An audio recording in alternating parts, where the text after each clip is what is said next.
What up, folks? Welcome to episode 90 of the Spun Today Podcast. I'm your host, Tony Ortiz. Thank you very much for listening. If you'd like to sponsor or help support the Spun Today Podcast, you can do your shopping on Amazon like you normally do, except instead of going to Amazon.com, go to spuntoday.com, S-P-U-N, today.com. Click on my affiliate links tab, and then the Amazon banner. And there, it'll take you to the Amazon website where you can do your shopping like you normally do. It doesn't cost you anything extra, but it does help support the podcast and is much appreciated. In this episode that kicks off 2018, I speak about changing my iPhone battery myself, watching both of Dave Chappell's new comedy specials, which are named Equanimity and The Bird Eye Revelation. I also speak about watching Netflix's first original major motion picture, if I'm not mistaken, named Bright, starring Will Smith, and about an original Netflix show, Master of None, winning a Golden Globe for Best Actor in Aziz Ansari. If for some reason you think that my take on any of these topics may be interesting to you, you're probably mistaken, but it'd be much appreciated if you stuck around either way. So first off, happy 2018. You know what I noticed? The last few episodes fell, the last I guess 3 episodes of the podcast fell either right before, the week before, or a day or two after the major US holidays here, like Thanksgiving, Christmas, and New Year's. And I forgot to, wish everybody a happy Thanksgiving, Merry Christmas, Happy New Year, and all that good stuff, and speak about the holidays and shit. And after every episode, I was like, fuck, I forgot to say, Merry Christmas. There's not gonna be, another episode, or the end of the year episode in 2017. I didn't say shit about that, but whatever, just slipped my mind. Hope all was well for you fine folks. And here's to kicking off healthy, happy, prosperous 2018. I'm psyched about it being 2018. I think it's gonna be a big year. Partial to the number 8. It's my favorite number. So since the year ends in an 8, I'm partial to the number 8. Why do you like the number 8, Tony? First off, my mother, the woman that brought me into this world, was born in August, and she was born in August, and August is the 8th month of the year. Also, the number 8 looks like the turned on its side is the infinity sign. So it kind of, to me, symbolizes stick-to-itiveness and things everlasting and keeping on type of thing. Kobe Bryant, best basketball player ever to play the game, and his original jersey number was number 8. Yes, for any of you young listeners out there, Kobe Bryant, before he was number 24, was number 8 for half his career. And when Kobe went into the league, he was drafted out of St. Marion or Lower Marion High School in Pennsylvania. And it was back when I used to follow basketball. I was really into it. I used to play it, pick up games and stuff like that. And it was my favorite sport or whatever. I used to watch college basketball and shit like that too. Now I don't follow pretty much any sport except UFC. To that level of paying attention. But back then when Kobe got drafted, he was 18. I was in junior high. I want to say 7th, but maybe 8th grade. Probably 7th, actually. And I was really into basketball, and instantly he was I knew he was going to be big. I was an instant Kobe fan. I just thought it was dope, a high school kid, fucking, he was 4 years older than me, got drafted into the NBA. I'm into basketball, I could do it too, type of thing. And yeah, so he wore jersey number 8. And interesting factoid about Kobe, actually, because I just recently watched his jersey retirement ceremony, and Jeannie Buss, the owner of the Lakers, said something that I guess it's true, unless she was just blowing smoke, but I don't know what the purpose of that would have been in that setting. But that, and I did see memes about it online, like splitting up Kobe's accomplishments. They pretty much said that Kobe's accomplishments under the number 8 and Kobe's accomplishments under the number 24, if that was two different people, both would be Hall of Famers, and they individually, like standalone, would be Hall of Famers and worthy of their jerseys being, like hoisted up and retired. He had like 3 championships under one number, 2 championships under the other, league MVP under one, playoffs MVP under the other, scoring championship under one, and so on and so forth. So a ton of accolades and shit. I just thought that was interesting and pretty cool. So what else do I like? The number 8 Eminem is from 8 Mile. It was affiliated the number 8 with him as well, and he's obviously, goes without saying, greatest rapper to ever do it, right? Greatest lyricist. Absolutely the cleverest, without contestation.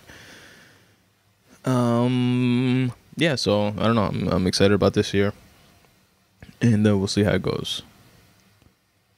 My first novel should be published this year, which is a little bittersweet because it's mainly because I didn't meet my self-imposed December 2017 deadline. So I gave myself a bit of an extension, and but hopefully it's better. It's better for it. I'm definitely on a. Hopefully it's not one of those like New Year's resolution type of things. It wasn't a New Year's resolution, but because I didn't like have any. But hopefully it's not like one of those New Year's resolution things that just fizzle out after a couple weeks. But I've been like on a writing tear. I'm not gonna call it tear. I'm on a 5-day writing streak. So, and I feel like I'm gelling like with the book, you know what I mean, and doing a lot of final edits to a bunch of scenes. So I'm excited about it. And there's a couple other exciting things poised to happen this year as well. I'm definitely looking forward to. So we'll see. Hopefully it remains a positive and exciting year to look forward to.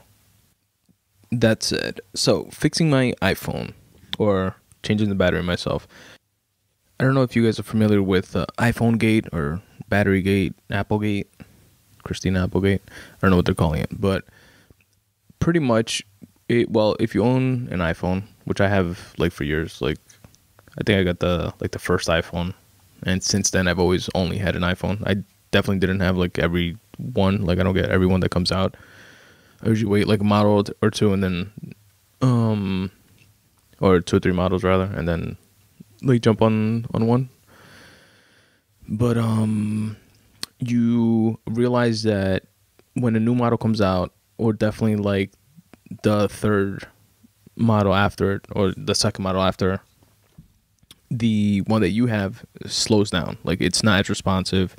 The touchscreen isn't as good. The apps take longer to load, and people have always like speculated that Apple's just like zapping your phone with some shit to like slow it down and fuck it up, so that it entices you to get a new phone and buy one of their newly available phones. Like, oh shit, hey, your phone's fucked up. Hey, look at this new shiny one that we're selling. Coincidentally, at the same exact time, but it was all like speculation and shit. So then it came out actually that they were slowing phones down, but this is their paraphrasing, but their official response is something along the lines of the batteries in the phones last about 2 years. From there, the battery life is dramatically less. Our way to compensate for that, so that you're able to get a full day's worth of phone usage from that battery that is drained, is for us to slow down your phone or make it less responsive, so that you can be able to use your phone for at least a day, get a day's worth of use out of it. Because if not, then it'll drain in a short period of time, which was actually happening to my phone. And like I would charge it, and normally I would like listen to podcasts or like write on my phone on the Scrivener writing app, which has been dope. By the way, I continue to recommend that to anybody who's into writing. And and it's usually fine, like when I get to work. But lately, since the battery has gotten like so much like weaker, I have a iPhone 6, maybe 6S, but I think the 6. The battery would just like drain. Like, let's say I would have it at 100, and normally before, performance wise, maybe it'll be like in the 80s or 90s, like by the time I get to work, like 40 minutes later. So like half hour worth of use type of thing. But lately, with the battery being all fucked up and shit, that shit would drop to like 20s. Go into like the power save mode shit, that orange yellow thing or whatever. And it was fucked up. And the fucked up thing about it, because I guess there's logic behind that, right? It sounds like bullshit, but there's some logic behind it. And I know the battery definitely doesn't work the way it used to. Like, you constantly have to like charge it, unless they're doing something to fuck up the battery, which is just dirty. But the fucked up thing is that this one that came out because of the scrutiny that was put on them for the slows being slowed down and stuff like that. And they even, to like compensate for it a bit, they used to sell the replacement of the batteries. Like, you can take an old iPhone to an iPhone store and get a brand new battery, and supposedly it's going to work the same.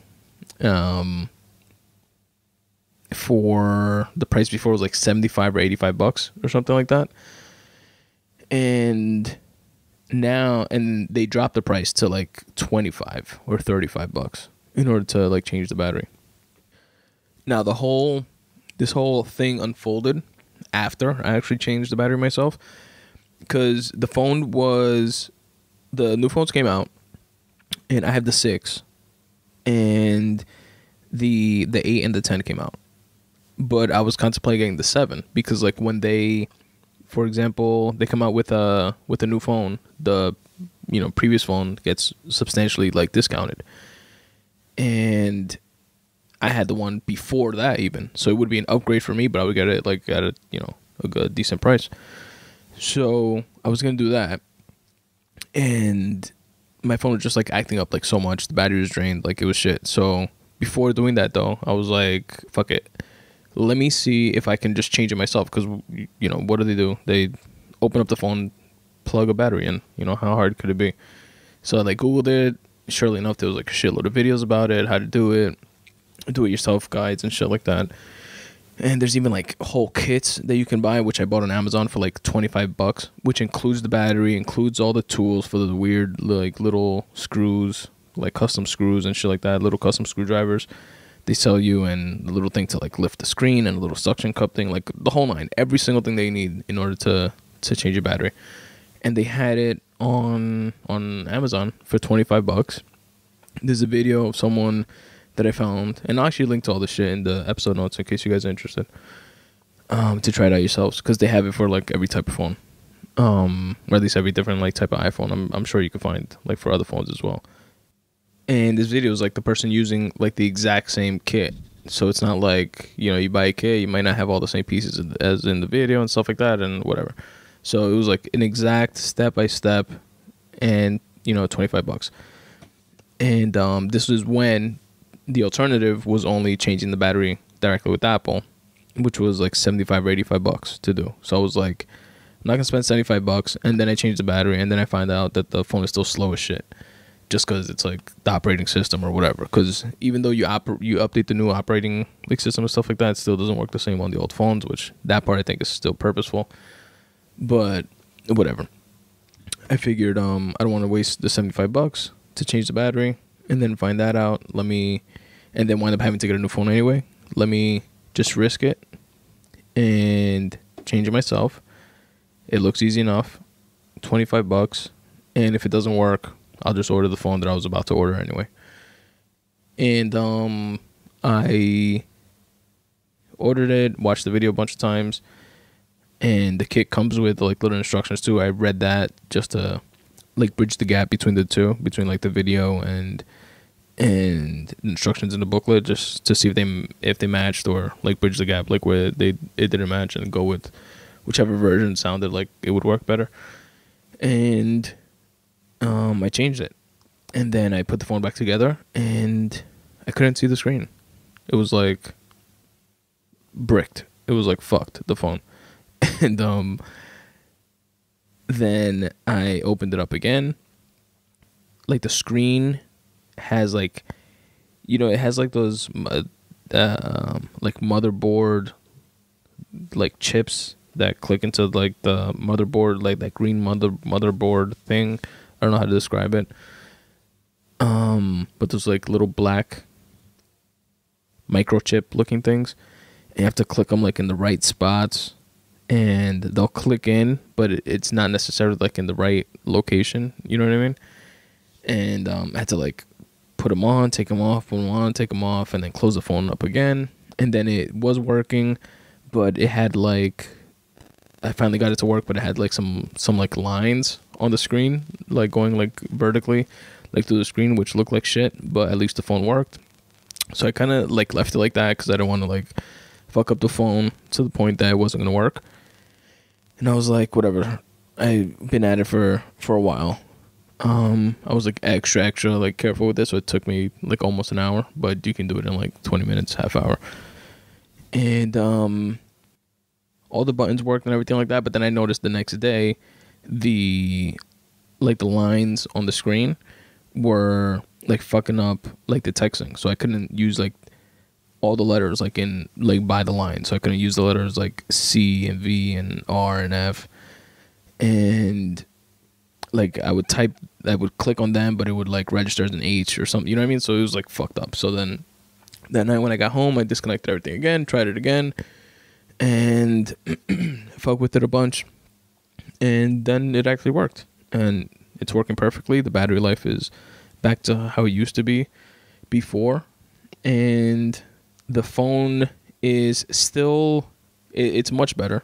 It's working fine. Like, I'm gonna keep this phone, but I do notice that the response time, although it's much better, like it feels like a little laggy still. Like it's not as like quick and sharp as a brand new phone. But whatever, for $25 I extended the life of it for, I'm guessing, at least another few months, or hopefully as long as like the battery lasts, which supposedly is like 2 years, just like the original ones. But anyway, I just thought that was interesting, wanted to share it with you fine folks, and I'll link in the episode notes to the video that I use, and the kit that you guys can buy to do it yourselves as well if you're having the same issue. And of course, if you have the cojones to take apart your iPhone and do it yourself. Dave Chappell is definitely one of the GOATs. He is so fucking good. I've always said, and I've said it a bunch of times on the podcast, so if you fucks don't believe me, just go back and listen, that comedians have a certain way that I definitely vibe with, of like looking at things, of objectively looking at things. And I see them having a unique ability to break down situations and find creative solutions, and it's definitely an interesting form of intelligence, in my opinion. And Dave Chappelle is like one of the smartest. And to the point that I forget who it was that said this, but I want to say it was in a Breakfast Club interview, and they asked them who they think should like run for president type of thing, or who do you think would, if they did run for president, have like a sick impact on things. And the person said Dave Chappelle. Oh no, you know who it was? I'm lying. It was Jay-Z in that interview that I featured on the Midday Monday Boost Letter that you guys can subscribe to for free, and I give you guys cool shit to look at and read and see once a week on Mondays at noon. And one of those things was, the video of the week was an interview that Jay-Z did on Rap Radar, I want to say. And he said that one of the people that he finds most intelligent or something like that. I forget what the exact question was. Is Dave Chappelle. And as soon as he said it, I was like, I get it. I'm with you. We're here. He really is a smart dude and has an interesting take on a ton. And there was definitely political and societal undertones and overtones in both these specials. He's like masterful with his. He's a master of the craft, and he literally has a bit where he tells you the punchline first, and he tells you that he's going to tell you the punchline first, and that he's going to tell you this long bit or joke, and that you're not going to see the punchline coming, even though he's telling you what the punchline is going to be. And he does it and delivers 100% on that. And we're able to even do things like that. That just shows like how ill you are. You know what I mean? It's like being in an MMA match and saying, I'm, gonna hit you with the right hook, and then doing it and connecting. He's really insightful.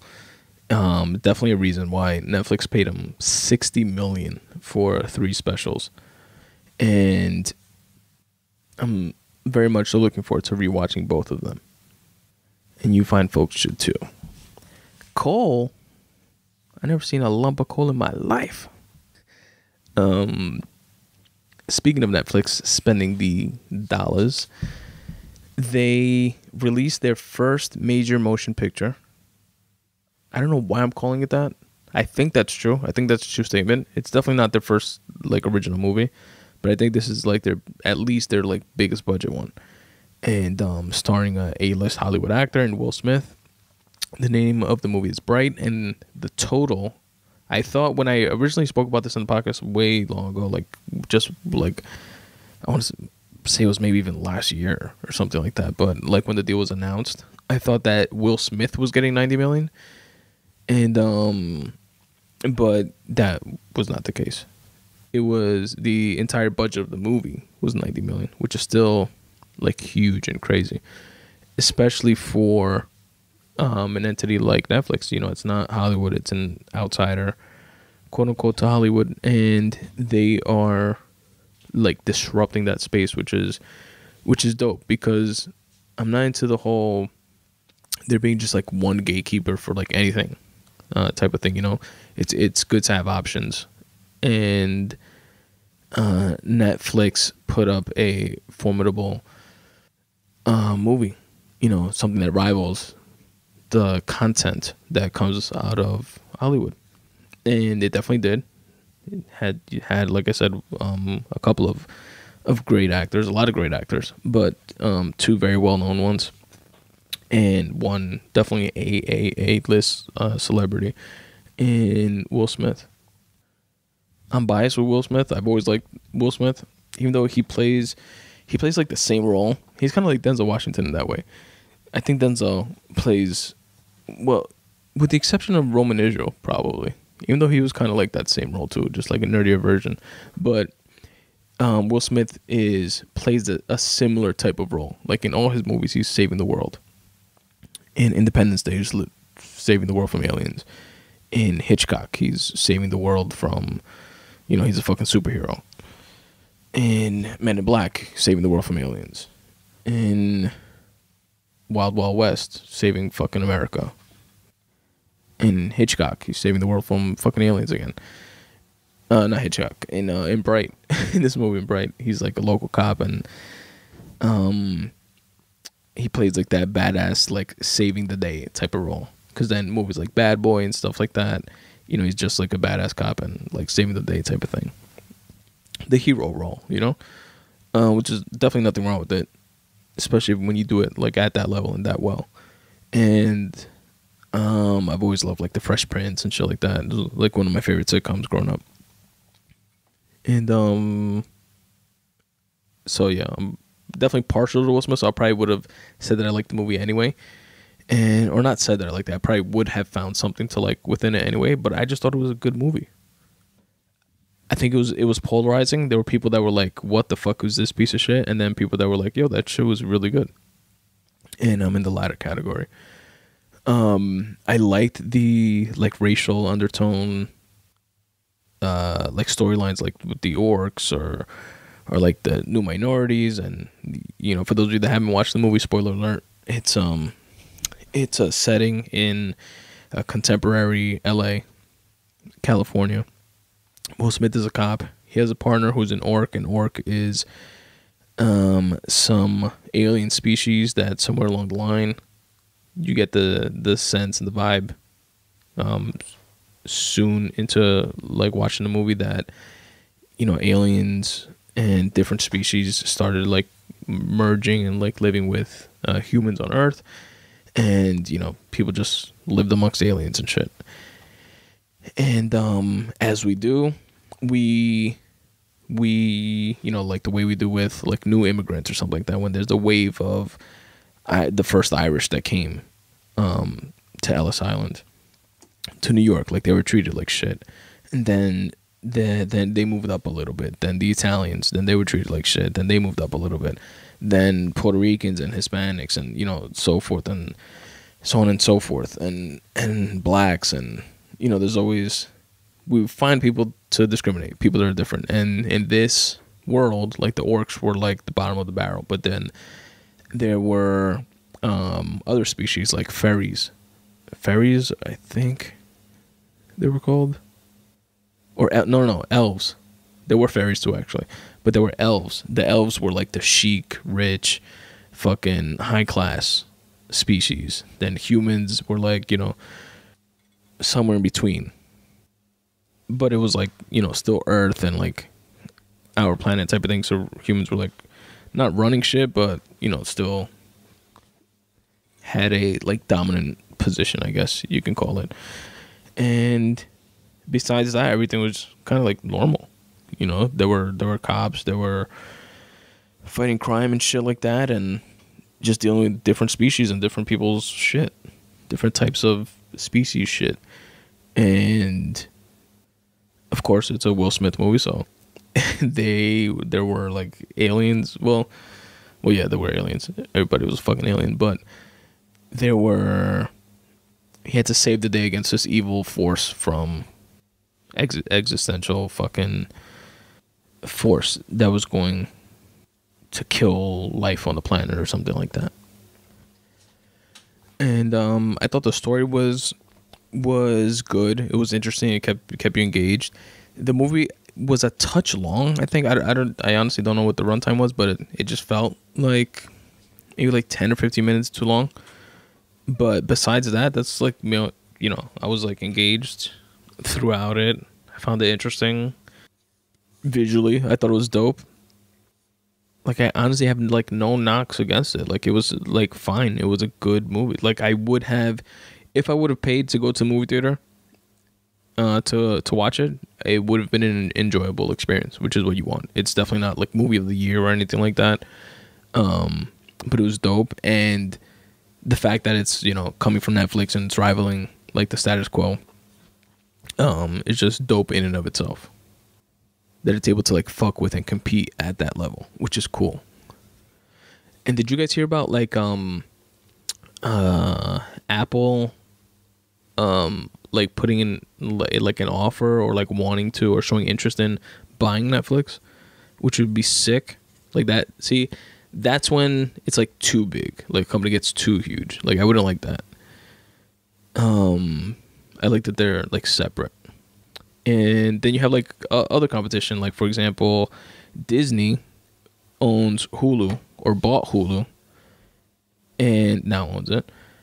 And they pulled like all their Disney shit from that was on Netflix. They pulled it from Netflix to like exclusively play it on Hulu, to like give Hulu some play, which is another streaming service and stuff like that for movies and shows and original content and shit like that, to kind of like check Netflix a bit. So you know what I mean? Like it's that competition. It gives us as consumers options and raises like the quality level of things, which is pretty cool. It's a win-win. But definitely it wouldn't be for like Apple buying Netflix and like everything just becoming like one under one thing. You know what I mean? Then we'd be fucked. Enter net neutrality. And lastly, Master of None. Speaking of Netflix again. Fuck, I always fucking speak about Netflix. You know what it is? It's that like I barely watch like regular TV. Like anything that I watch is, I would say, 85-90% Netflix. Maybe not that high. Maybe like 80% Netflix, 10% like downloaded shit, allegedly, and the rest TV. And like that's composed of like fucking like UFC or like Shark Tank and like shit like that, or Lieutenant Joe Kenda show, Homicide Hunter, like those ID Discovery shows that my wife is like obsessed with. I get into those sometimes too. Anyway, speaking of Netflix has an original show called Master of None, starring Aziz Ansari, which I've done podcasts about in the past. So if you're interested in my take on season 1 and season 2, feel free to go check out a previous episode of the podcast. But I just wanted to give a quick shout out to Aziz, who could not be with me on the show today, partly because I don't know him or have any clue or any way of getting in touch with him. And if I did, he probably wouldn't do the podcast anyway. But just want to give him a shout out because it's his show. He's the creator of the show. He's starring in the show. He's a writer on the show. And he got a Golden Globe for Best Actor. And the Golden Globe is prestigious, like probably like the second most prestigious award for actors and shit like that, TV actors. And Netflix is, disrupted definitely the TV space, just like it's trying to with the like movie space with, big budget movies like Bright. And it's cool that like a separate independent thing that's not beholden to the major networks like NBC, ABC, etc. Is not only up for but actually winning awards. And Best Actor is like one of the biggest awards. That's like one of like the last ones that they do at like the night of like those awards, right? Like it's like Best TV Show, Best Actor, Best Actress, stuff like that. So that's definitely dope. It's a good look for Aziz. Definitely a good look for who's a hilarious comic in and of himself, by the way, separate from the whole acting thing. And but it's definitely a good look for Netflix. And I just thought that was pretty cool and I wanted to share with you fine folks. Anyways, guys and gals, that is pretty much all I have for you guys this first episode to kick off the year 2018. Again, let's make this one a great one. And by this one, I'm referring to this year. I wish you all your version of success. And stick around for a little bit. Listen to some tunes. I usually wrap these shows up with, if you're a new listener, usually wrap these shows up with a song or two. And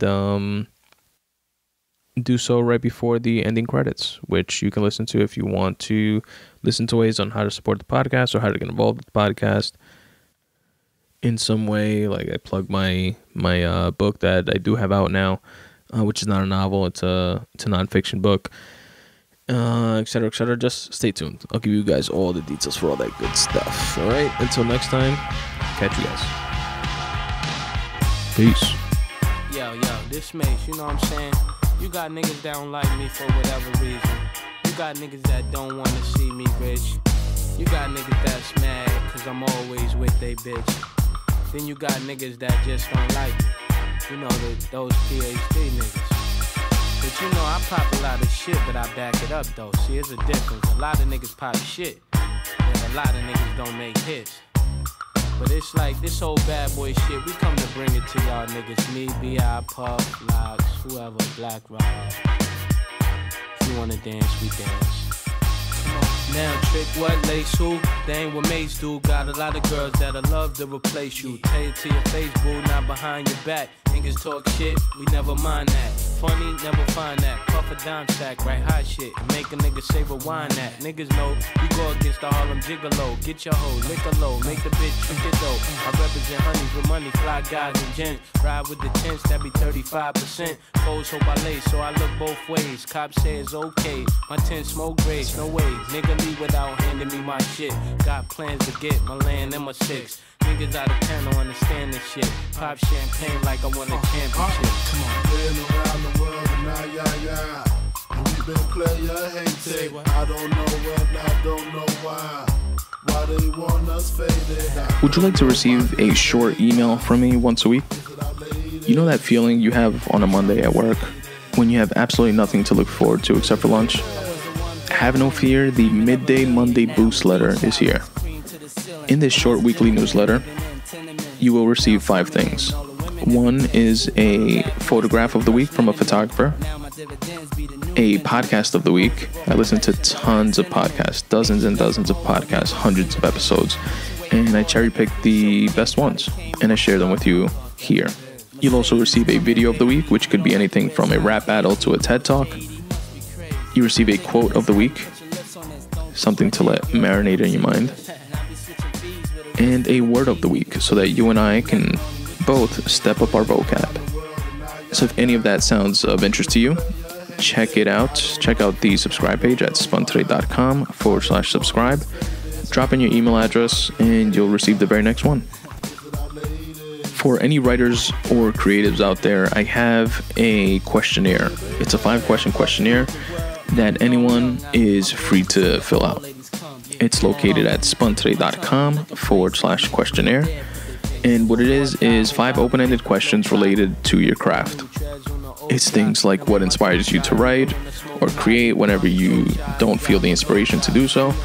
What are your favorite apps or tools or tricks to trick yourself into getting into the mind state of actually creating?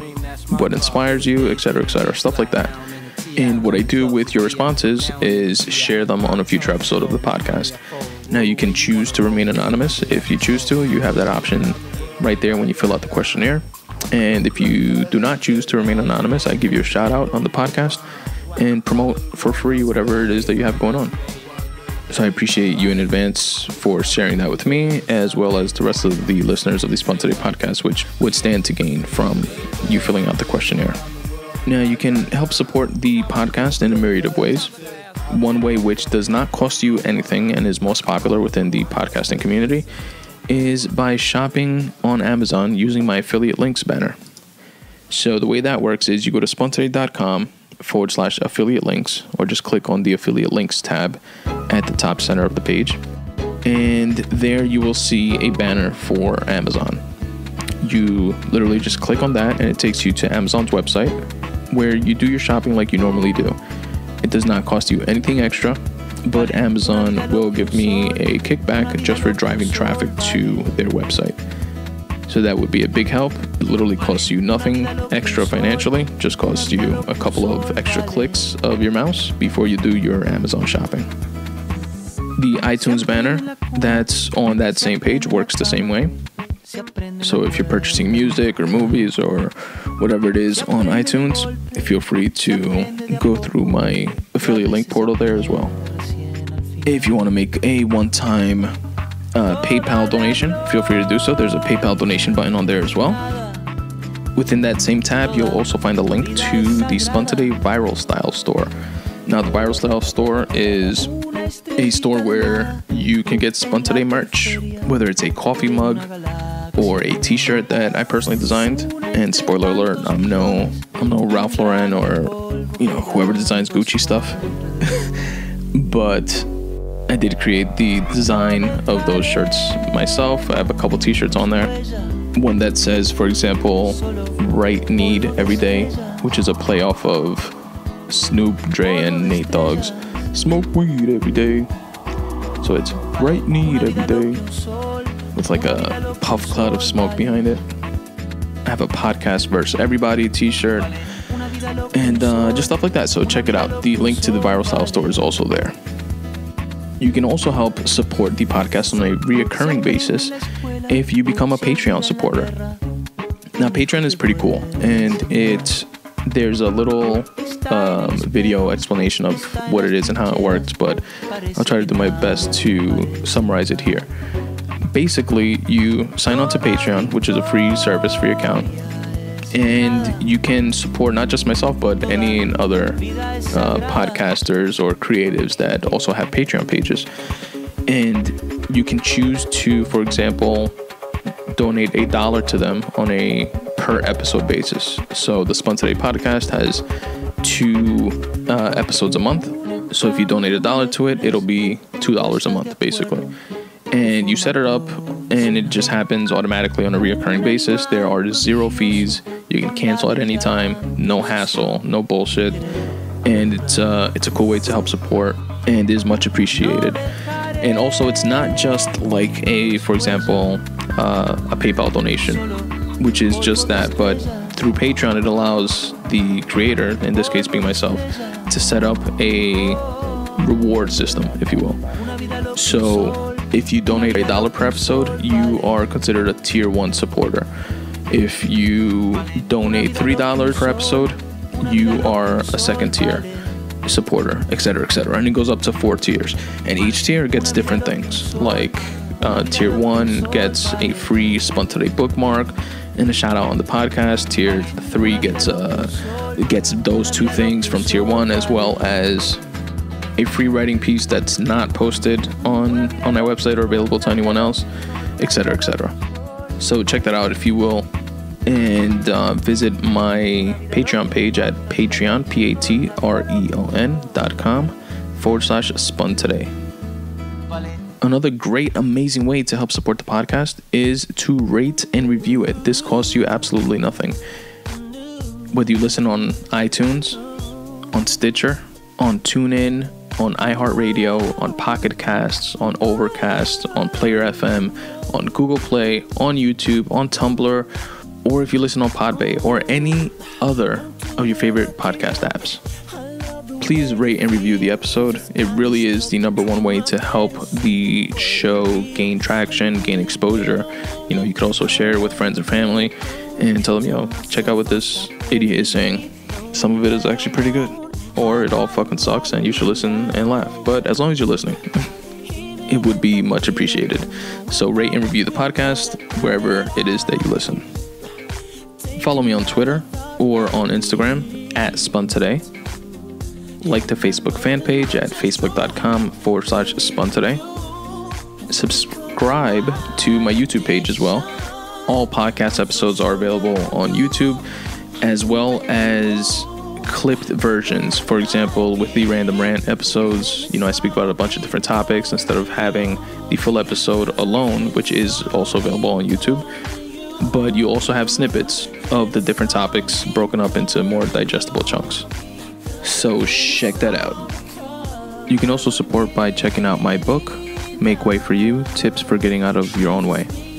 It's a quick, short read if you're looking for some inspiration and motivation, and you can find out more about it at spuntoday.com/books. There you'll find a video of me telling you all how the book came to fruition, as well as a couple of audio excerpts. If you're interested, you can purchase it wherever books are sold: Kindle, iBooks, Kobo, in ebook or paperback format, which you can find on Amazon. Also, for being a Spun Today listener, I can also send you a free copy. Right there on that same landing page at spuntoday.com/books. Drop in your email address at the bottom of the page, and I'll shoot you over a copy in the format of your choice. And that's all I got, folks. Thanks again for checking out this episode. And as always, substitute the mysticism with hard work and start taking steps in the general direction of your dreams. Thanks for listening.